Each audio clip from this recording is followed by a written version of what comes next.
damos paso a la toma de protesta de este modelo legislativo de las Juventudes Universitarias 2023 y posteriormente a la inauguración de la sesión plenaria de dicho modelo, para lo cual dejamos en el uso de la palabra al diputado Santiago Krill Miranda. Por favor, diputado presidente.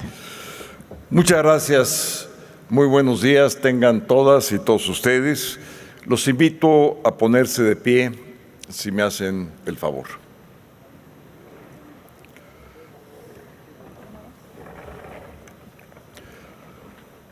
Procederé a tomar la protesta correspondiente. Les pido que cuando lo haga alcen la mano y respondan a la pregunta que les voy a formular a manera de protesta. Ciudadanas y ciudadanos, protestan el cargo de diputadas y diputados del modelo legislativo de las Juventudes Universitarias 2023, conducirse con ética, responsabilidad, compromiso, lealtad y dirigirse con respeto a la nación, velando por el bien del futuro de los jóvenes de México. Si así no lo hicieren, que la juventud de México se los demande.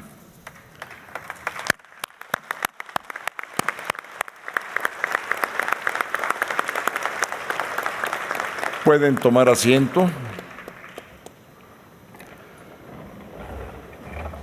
Con este acto damos por inaugurado los trabajos del modelo legislativo de las Juventudes Universitarias 2023 en el Salón de Sesiones del Palacio Legislativo de San Lázaro.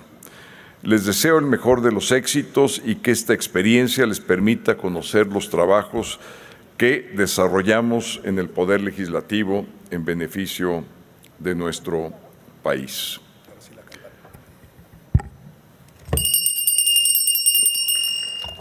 Se da por inaugurada los trabajos legislativos que van a realizar y da comienzo la sesión. Antes de ello, quisiera yo dirigir algunas palabras a las y los presentes diputados y diputadas de la juventud. Para mí, este día es un día muy especial por muchos motivos. El primero de ellos porque estar ante jóvenes, estudiosos de distintas disciplinas y además de la FES Acatlán, de la UNAM. Yo también soy egresado de la UNAM, es mi alma mater, y soy egresado de la Facultad de Derecho. Doy mis cátedras de Derecho Constitucional y Teoría de la Constitución en la licenciatura y en el posgrado. Entonces, estamos auténticamente dentro de la familia universitaria de la UNAM, con la ENEP Acatlán, y eso es motivo de gran gusto recibirlos. Sean todas y todos ustedes bienvenidos. Pero les decía además que esta es una ocasión muy especial para mí, porque es la última vez que estaré yo presidiendo una sesión en la Cámara de las y los Diputados. Como ustedes saben, estamos en un proceso interno para buscar la coordinación del Frente Amplio por México, y esto me hace renunciar, pedir licencia a mi cargo como presidente de la mesa directiva y además pedir licencia como diputado federal. Y lo hago no por una necesidad jurídica o formal, ya el propio Tribunal Electoral estableció que no hay necesidad de pedir licencia o renunciar a los cargos, pero en mi caso consideré que por ética, dado el tiempo que le voy a dedicar ya en esta siguiente etapa, era necesario dedicarme de tiempo completo y como dice una frase muy antigua, nadie puede servir a dos señores. Un poco en una versión más moderna, decía a dos amos a la vez. En esta ocasión quiero hacer algunas reflexiones sobre lo que es el poder legislativo. El poder legislativo tiene como función controlar el poder. Inclusive, antes de la división de poderes, antes de las teorías que establecían el control del poder político, ya había un germen, una primera semilla de lo que eventualmente evolucionaría como un poder legislativo. Disculpen. Esa semilla se sembró originalmente en Inglaterra en 1215 con la Carta Magna. Ahí, por vez primera, se estableció un contrapeso al poder. Y ese contrapeso al poder estaba integrado por, en aquel entonces, 25 varones que tenían ya facultades sobre el rey. Esto sucedía en Gran Bretaña. Unos años después, pero estamos hablando en 1270, sucedió algo muy similar en España, con los fueros juzgos de Castilla y los fueros de Aragón, que igualmente empezaron a controlar el poder del rey y del emperador. El fuero juzgo establecía una frase sacramental que decía lo siguiente: todos somos igual que vos, es decir, el pueblo, todos somos igual que vos, el rey o el soberano, pero juntos somos más que vos. Y se empezaba ya a establecer una igualdad entre el soberano y el pueblo, y el pueblo en conjunto ya se reconocía que era más que vos. Inclusive, ya un poco más adelante se establecía que el poder estaba ya investido en el pueblo. Y esto lo encontramos en las tablas de Alfonso X el Sabio, en donde claramente ya se reconocía que el pueblo tenía el poder de investir, es decir, de darle el poder al soberano. El poder legislativo es eso, es una manera de controlar al poder.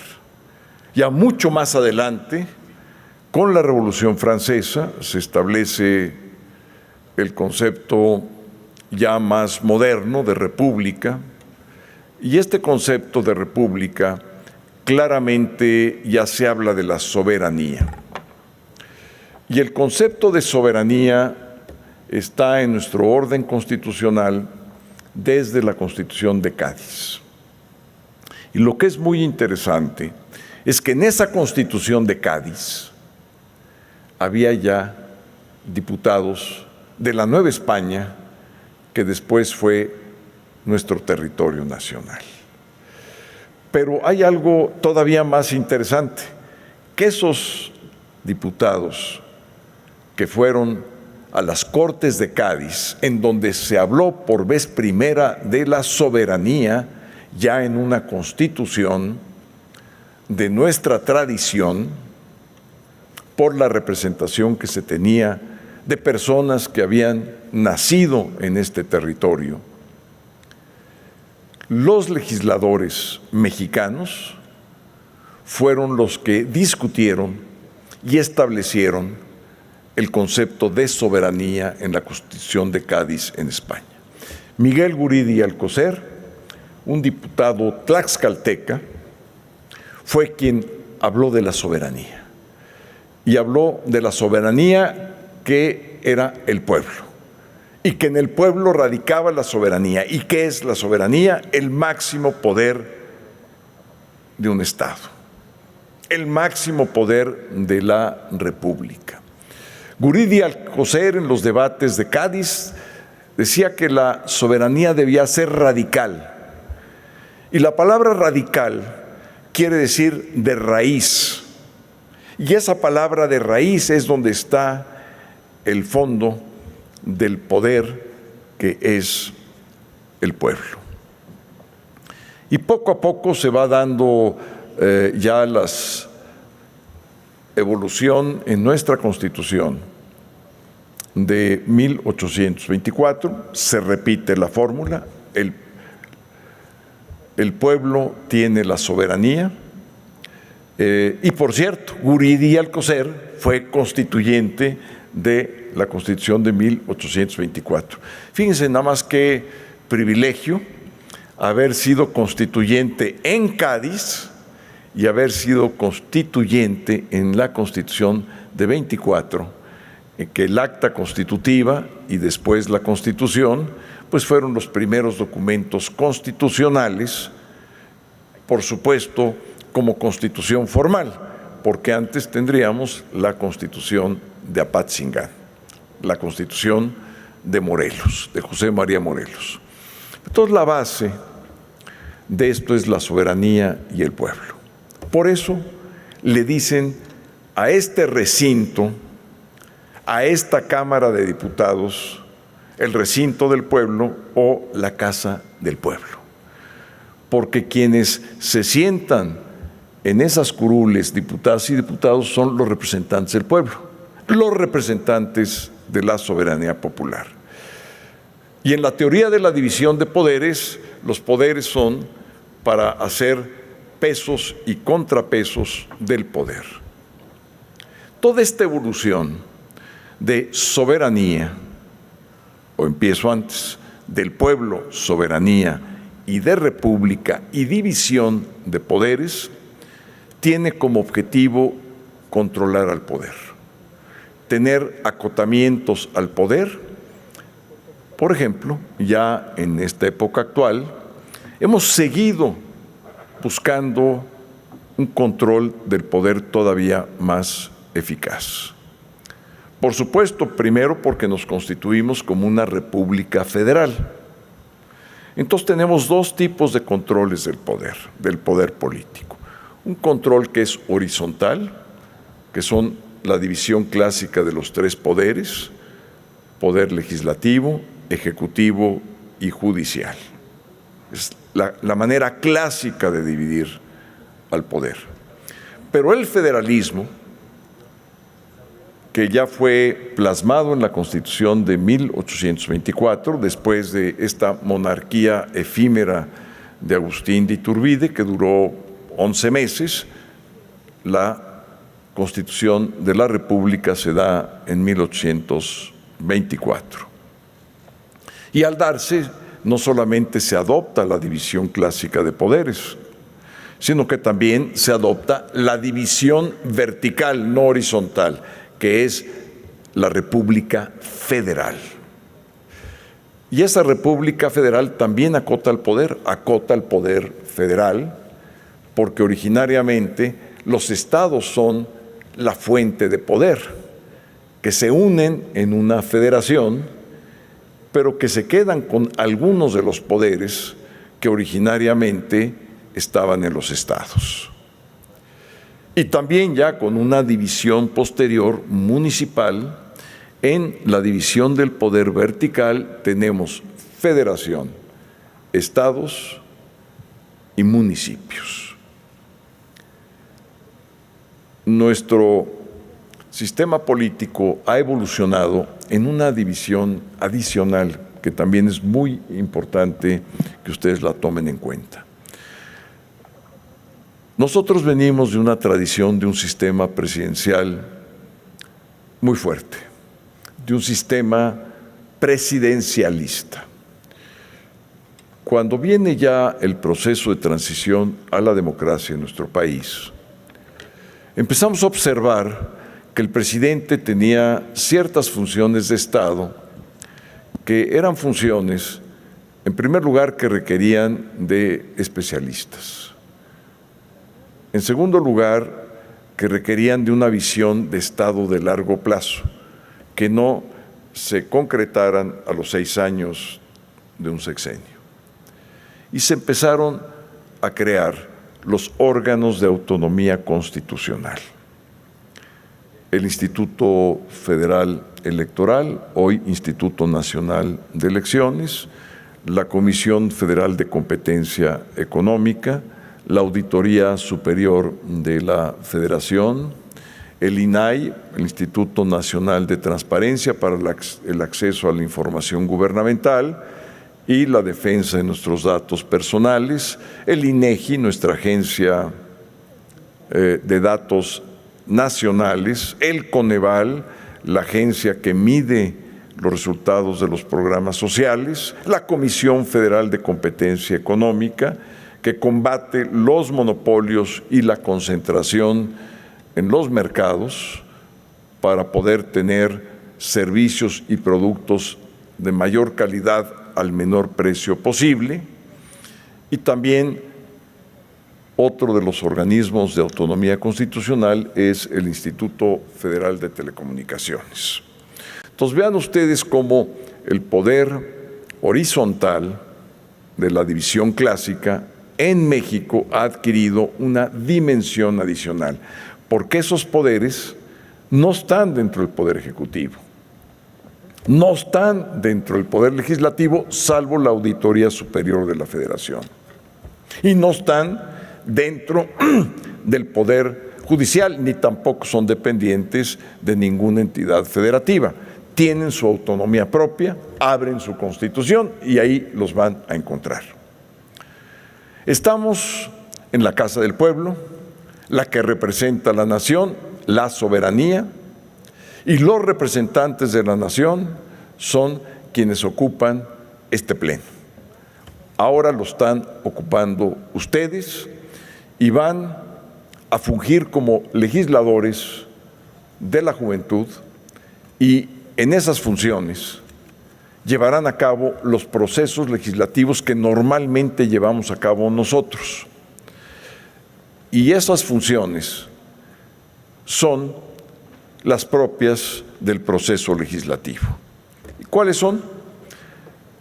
Se presenta una iniciativa. ¿Quiénes pueden presentar una iniciativa? El presidente de la República, las y los diputados, las y los senadores, los congresos de los estados y los ciudadanos de manera independiente, cumpliendo una serie de requisitos. ¿Qué pasa cuando esta iniciativa se presenta a esta soberanía? Se recibe en mesa directiva. Una vez que pasa a mesa directiva, dependiendo la materia, si es materia laboral, si es materia mercantil, si es materia penal, materia política, se da el turno a las comisiones respectivas. Y tenemos comisiones que representan todas las materias posibles de la vida pública, desde los derechos humanos, pasando por los derechos de los distintos grupos vulnerables, por supuesto el derecho penal, el derecho civil, que eso lo agrupa la Comisión de Justicia, tenemos Comisión de Educación, Comisión de Salud, etcétera, etcétera. Entonces, Dependiendo la materia de la iniciativa, se va a la comisión respectiva. Esa comisión respectiva hace un dictamen. Y si ese dictamen es aprobado, vuelve a pasar a mesa directiva y aquí damos turno para que se discuta en el Pleno. Una vez discutido en el Pleno, se pide el voto y si es de aprobarse, se aprueba y se envía a la otra Cámara si esta Cámara es Cámara de origen. Esta Cámara puede ser Cámara de origen o Cámara revisora. ¿Qué quiere decir esto? La Cámara de origen es la que recibe inicialmente una iniciativa. La Cámara revisora es la que, una vez aprobada en una Cámara una iniciativa, es la que la revisa. Por supuesto, hay iniciativas que deben de presentarse de manera originaria en una Cámara dependiendo la materia. Por ejemplo, todos los asuntos de carácter fiscal primero se presentan en la Cámara de Diputados. Hay otros temas exclusivos de la Cámara de Senadores, por ejemplo, la ratificación de tratados de carácter internacional. Este es el trámite que se sigue. Si somos Cámara revisora, pues inmediatamente viene el proceso de publicación y eventualmente de difusión a través de los diarios oficiales. Este es el proceso, es un proceso aparentemente sencillo, pero tiene una serie de complicaciones de forma. Esta es una mesa directiva. Lo que ustedes ven frente es una mesa directiva. ¿Cuáles son las funciones de esta mesa directiva? De mi lado derecho y de mi lado izquierdo están las y los vicepresidentes que ahora van a fungir en este pleno para conducir las sesiones, porque la mesa directiva es la que conduce las sesiones, conduce el debate, aplica las reglas de nuestra ley y de nuestro reglamento, y tenemos reglas muy precisas para que alguien que use la tribuna, cuándo la puede usar, cómo la puede usar, por cuánto tiempo debe estar en tribuna, estando las y los diputados en sus curules, pueden hacer una serie de mociones, por ejemplo, de orden. Si el pleno está en una situación de desorden y no se le puede escuchar al orador, moción de orden y la puede pedir cualquiera. Y se le da paso a esa moción de orden si tiene fundamento. Otra moción, por ejemplo, es de alusiones personales. Si el que está en tribuna en un momento dado alude a alguna diputada o diputado, tiene el derecho de pedirle al presidente que le otorgue una moción de alusiones personales. ¿Cuándo se le otorga? Cuando termina el orador su intervención, el presidente le otorga la moción de alusiones personales y tiene tiempo para poderla responder. Una moción de ilustración la puede pedir el propio orador, decir, miren, voy a hablar de este tema, pero para poder ilustrar a los presentes quiero que me lean tales o cuales artículos de la Constitución o de cualquier legislación secundaria.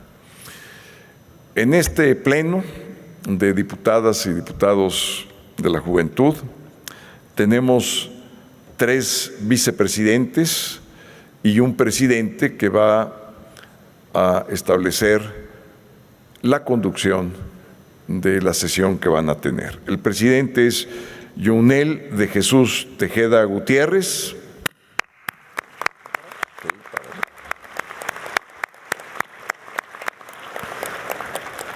Toma asiento. Él tendrá todas las funciones del presidente. Es decir, tiene el mando para conducir la sesión y algo que es fundamental, para otorgar la palabra, para velar que las reglas de la ley y el reglamento se cumplan. y está asistido, en este caso, por 3 vicepresidentes que son Camila de Jesús Perdomo Pérez. Adelante, Camila.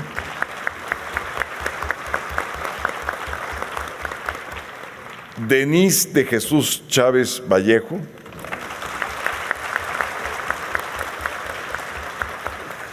Emilio Garza Renán. Y tenemos también las secretarias, o la secretaría más bien, que asiste a esta mesa directiva, fundamentalmente al presidente, y quizá algo que también deban de saber, las vicepresidencias están ordenadas de manera jerárquica. Primer vicepresidente, segundo vicepresidente y tercer vicepresidente.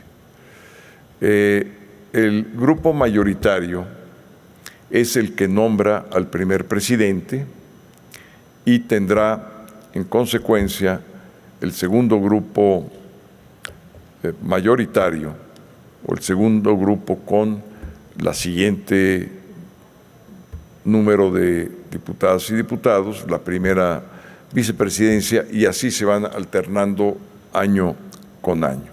Entonces, por ejemplo, yo muchas veces en las sesiones muy largas, la más larga que ha roto récords, fueron pues casi de 30 horas. No sé si ustedes recuerden, era verdaderamente una sesión que yo ya pedía que acabara, pero cada vez que alzaban la mano, las mociones, la discusión, pues tenía que seguir y seguir, y entonces obviamente pues el presidente pues, es un ser humano, necesita de cuando en cuando comer y hacer otras cosas, entonces se deja a cargo del primer vicepresidente, si no está el primer vicepresidente, del segundo, tercero, etcétera. Y tenemos el apoyo de las secretarias, que son, por ejemplo, una moción de ilustración. Quien lee la ilustración, el artículo de la ley, pues es la secretaría.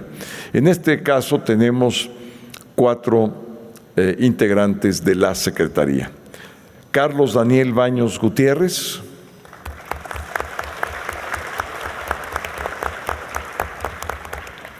Erika Yasmín Contreras Hernández.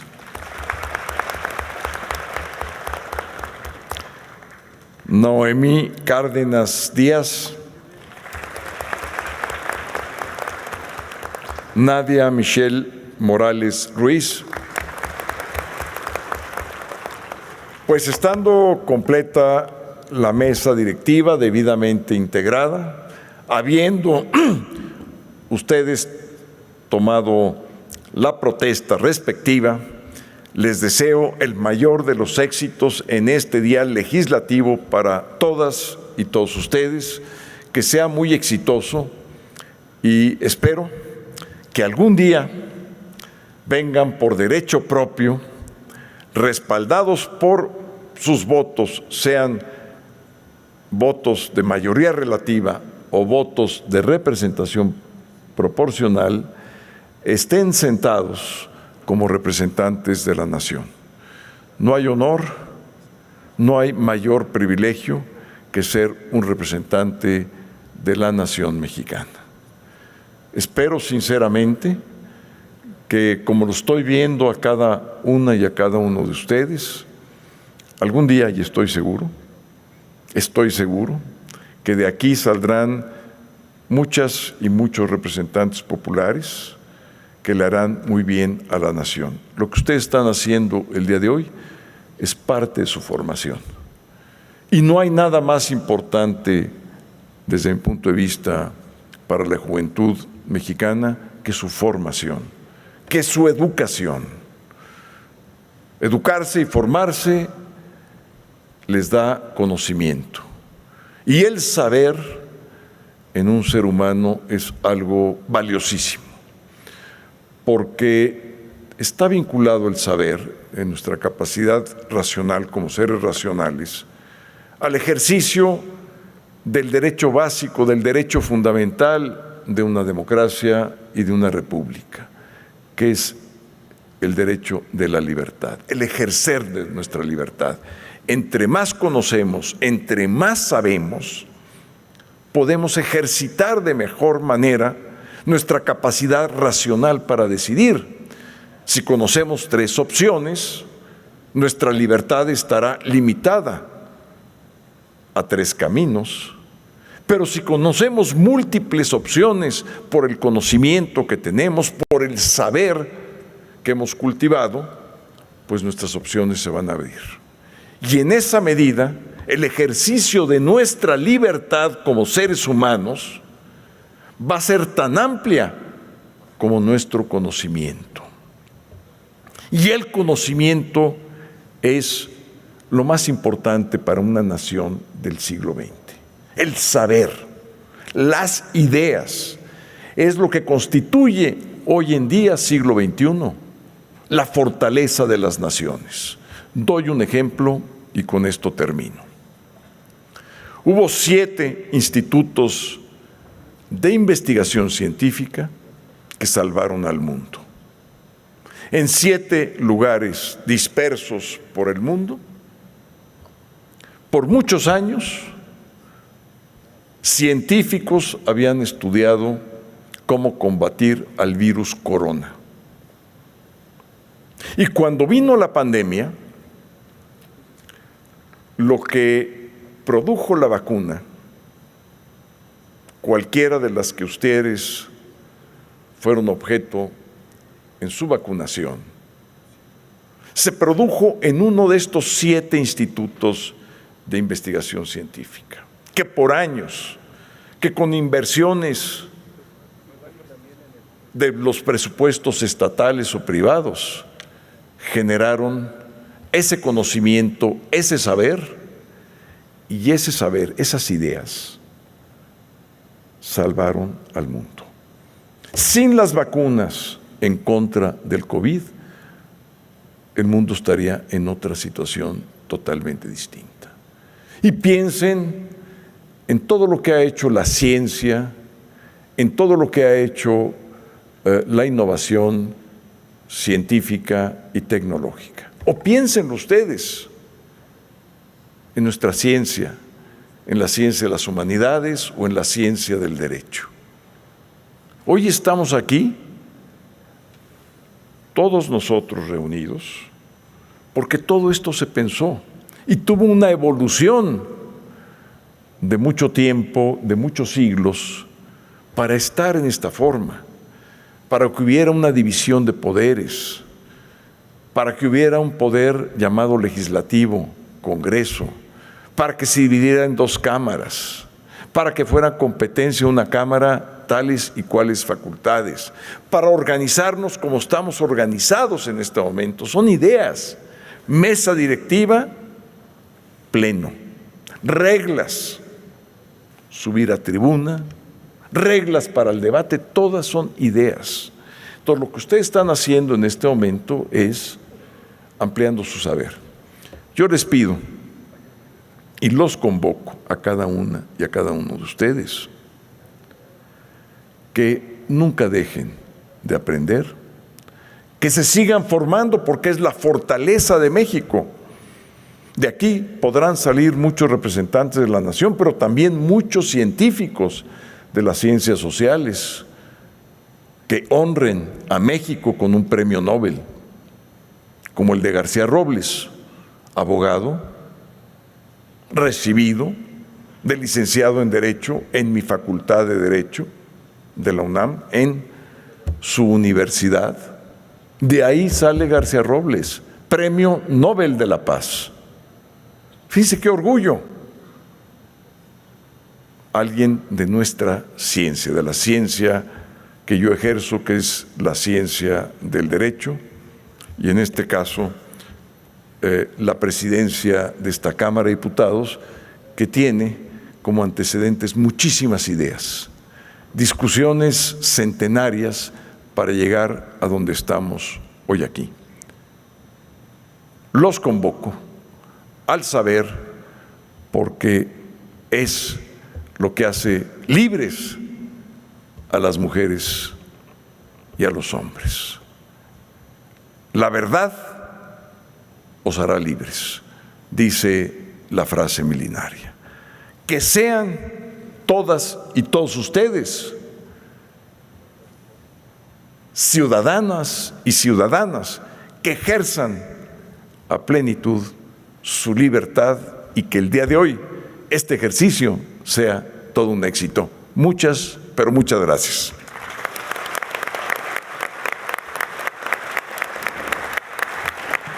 Muchas gracias a usted, señor diputado Santiago Krill Miranda, presidente de la Cámara de Diputados. Muchas gracias.